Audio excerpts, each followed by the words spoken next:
I bought the most powerful diesel water heater that I could find on AliExpress so that you don't have to. Now let's put this thing to the test. This is a massive 30 kilowatt diesel liquid heater. It runs on 12 volt DC and standard diesel fuel. Now, originally these things are designed to heat what they call a transfer fluid. Now, a transfer fluid is similar to the antifreeze in your car or truck, and this would heat the antifreeze in your engine and preheat your engine for starting in cold Arctic climates. That was their original intent. But I have some more unique uses for this. So in my ambulance, I used a 16 kilowatt diesel fired water heater to run radiant floor and to make potable hot water and to do some other things. And on the Flying Pig, I want to do that plus more. So I'm designing a system that's sort of turned up to 11 that will provide hydronic radiant floor heat. It will heat potable water for like washing and bathing and using, cooking, stuff like that. And then using a liquid to liquid heat exchanger like this one, I will run the hot output from this heater on this side, and then I will run the engine coolant on this side, and I will be able to preheat the diesel motor on the Flying Pig so that it starts easy when it's really frigid. And also when we're driving, going somewhere, the diesel motor will produce heat. I'll be able to scavenge that heat and use that heat to warm my floors or warm my shower water. So it's a two-way street. The last thing I want to do is I want to thermostatically control some fans on some air to water heat exchangers, and I want to use this to warm the air in the bus. So it will truly be an all-in-one heat solution, and my hope is that this is the heartbeat of that system. If you're familiar with the brands AquaTop and AquaHot, they're very expensive. They're usually found on high-end coaches, and they start at several thousands of dollars. That's kind of what I'm trying to build. The only difference is because I'm building it out of readily available components, none of these are proprietary, I can replace and service these components as needed. Like most Chinese diesel heaters, I purchased this off AliExpress.com, and I got a link in the description. It cost me roughly $300 US and took 2 months to get here, and as you can imagine, the box was beat to hell when it arrived. Most of these diesel heaters, whether they heat air or a liquid, are pretty similar in the sense that they have a fuel pump. Now, this isn't actually a fuel pump, it's a solenoid valve, and that's the thing about this heater. I'm not sure exactly what kind of fuel pump is on it, but it's very quiet. It doesn't have that ticking sound that so many diesel heaters have that can annoy and drive people crazy. But it has a fuel pump, it has a glow plug. Now this is quite a large glow plug. It has an inlet for the blower fan that brings fresh air into the unit, into the combustion chamber. And then this is where this heater is different. Surrounding the combustion chamber on an air heater, you would have a chamber that blows air past a heat exchanger. This has a fluid jacket. Basically, all this area here is double wall, and this pump brings fluid into this chamber and then out. And the premise is the heat from the combustion chamber will heat this fluid chamber and transfer that heat. Now, how efficiently this unit does that, that's what we have to find out. Now, inside this water jacket, fluid jacket, there's these heat transfer ridges that help extract heat from the combustion and transfer it to the body, to the fluid jacket. This is where the construction of this heater, I question it, because steel is not nearly as heat conductive as aluminum. So I'm curious as to whether or not a 16 kilowatt aluminum bodied version of this would actually be more efficient than this steel bodied 30 kilowatt.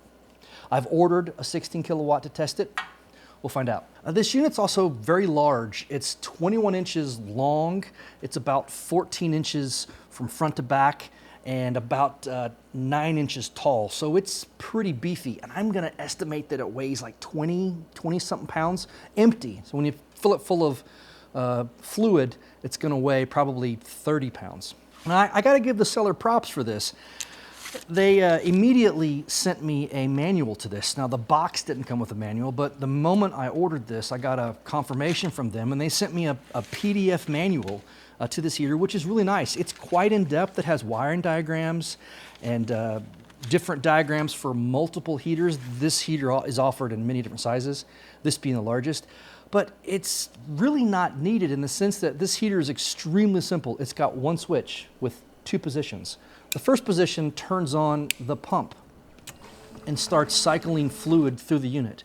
The second position turns on the actual heater component, and that has multiple sensors that is measuring the temperature of the fluid and then fires on the system. Now, this is designed to bring the fluid up to about 85 degrees Celsius, and then it turns the heater part off. The pump continues, and it continues to monitor the fluid, and once the fluid cools down to about 70 degrees Celsius, the heater turns back on. And so there's a 15-degree window that this works between 70 and 85 degrees C.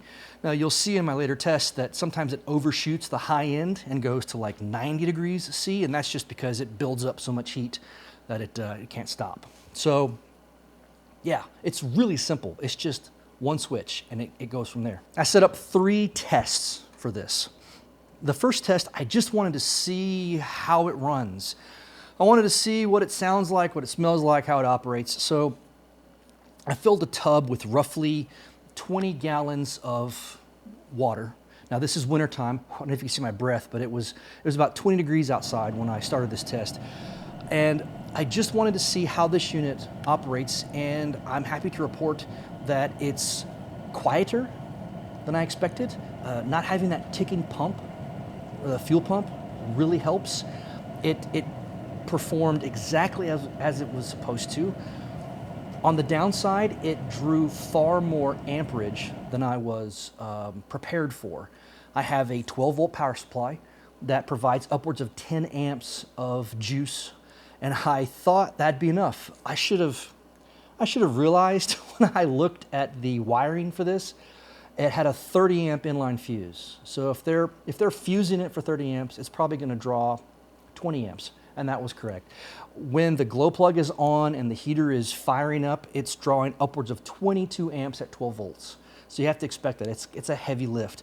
Now, when the pump is running by itself, it's between 5 and 7 amps. It doesn't always draw the same, which is kind of strange, but I'd say 6 amps is what the pump draws on average. And when it's running, not firing up, it's about 9 to 10 amps total. So yeah, it's more of a draw than I expected. But it heated up that 20 gallons from, I'm gonna say it was 10 degrees C, maybe 8 degrees C, all the way to 85 degrees C. It took like 45 minutes, so it was quite a long time, but it was also frigid outside, and 20 gallons is quite a lot. So now I really wanted to test the efficiency. That's the part about this I'm most concerned about, is how much of a fuel hog is this thing. So I decided to shrink the water volume down to 5 gallons because heating up 20 gallons every time takes like 40 minutes. So I wanted to shorten my test time. So I set this test up. It's a 5-gallon bucket, and it's a 500 milliliter vessel of diesel fuel that I have on a scale so I can accurately measure how much fuel it's using. And then I started a timer as soon as the burner kicked on. So I wasn't timing it while it was just sort of setting up or doing a pre-test. I only timed while it actually had fire running inside. It took 5 gallons of water from 10 degrees C up to 96 degrees C in about 12 minutes and 45 seconds. And it consumed 355 grams of fuel to do that. Now, I used ChatGPT and plugged all these numbers in to help me figure out the efficiency. And when you take the amount of energy in the diesel fuel it consumed versus what it put out to the water, it has an efficiency rating of 37.9%.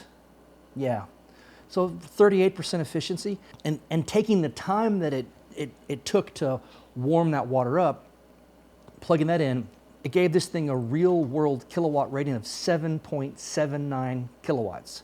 So it's rated for 30. We're only getting 7.79 kilowatts actually transferred to the fluid. The rest is wasted out the exhaust, heating up various body parts. I was not happy. I was pretty sad about that because while it works well, it's powerful, I would call 30% or 39% efficiency pretty poor. That's bad. You know, you're 1 in 3. You're losing 2/3 of your energy out the back door. I don't like that. So I wanted to run a second test. This test was not bringing the water up from 10 degrees C, from basically stone cold, all the way up to 85 degrees C. I wanted to let it run inside what I would call its normal operating window from like 70 degrees C to 85 and see, okay, once it's got everything warm up and it's sort of like doing its thing throughout the day, maybe it's more efficient there. So that's exactly what I did. I kept the water volume at 5 gallons. Well, I let the controller start the test, and it started at 70.3 degrees C, and it ramped all the way up to 90.2 degrees C. It took, forgive me while I read this, it took 3 minutes and 30 seconds, and it consumed 104 grams of fuel during that second run. So much shorter because it's a narrow window, and it only consumed 104 grams of fuel. But when you plug those numbers in, it's 28.8% efficiency, and it's an equivalent kilowatt output of 6.31 kilowatts. That's sad, to be honest, and I don't know if that's usable. I'm really impressed with the speed at which this brings 5 gallons of water up to temperature. It's powerful in that regards. I honestly feel like before I would put in a service on the Flying Pig and actually take the time to mount it and install it, I want to try to wring a little more efficiency out of it. If I could get the efficiency up to 50%, I would be happy. So there's a couple things I want to try, and this is for a next video. I want to install some more, I'm going to weld in some more heat transfer fins to the inside of the water jacket and try to increase that transfer. I've ordered an water to air intercooler where I can connect it right to the end of this exhaust. Now this is a 2 3/4 inch exhaust, 70 millimeter. It's a big exhaust. I know there is a ton of heat coming out of this exhaust. If I can harvest some of that exhaust into the fluid itself, put it back into the fluid, I might be able to make it more efficient. Now I can't tune this, and that worries me too. You know, I did some research on some of the Webasto heaters, the design that this was based off of. Now, the Webastos have a computer-controlled LCD, and they have nuanced control over the air-fuel ratio and the amount of fuel going in, and they're very, very efficient.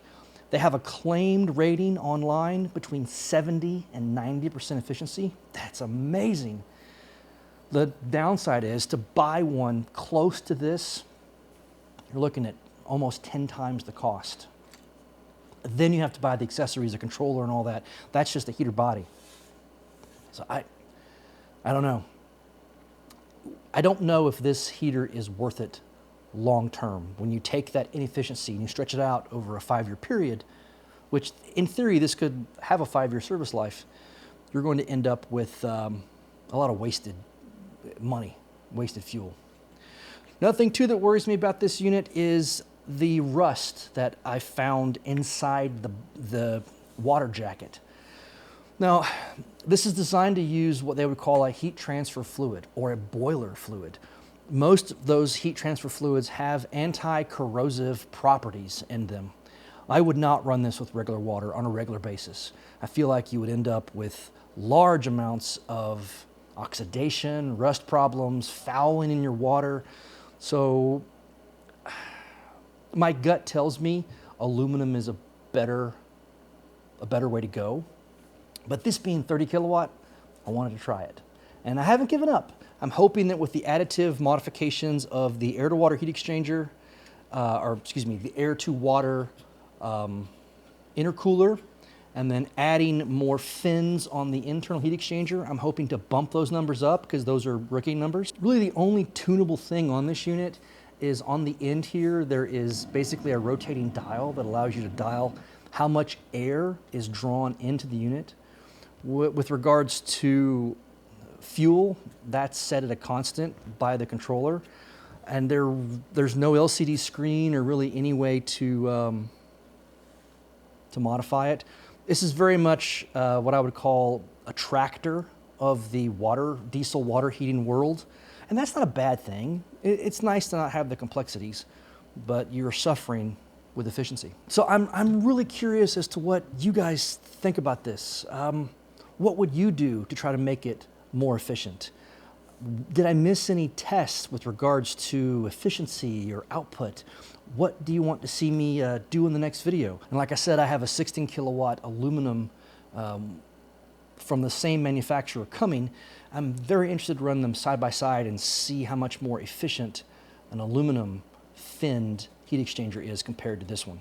So yeah, let me know in the comments. I hope you found this insightful, interesting, helpful, and maybe I can save you some money by doing the experiment for you.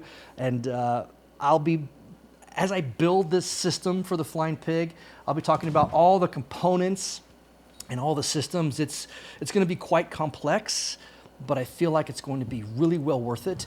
And I know from prior experience that doing radiant heat is the most, in my opinion, comfortable heat versus heating the air. You're heating the surfaces that you're interacting with.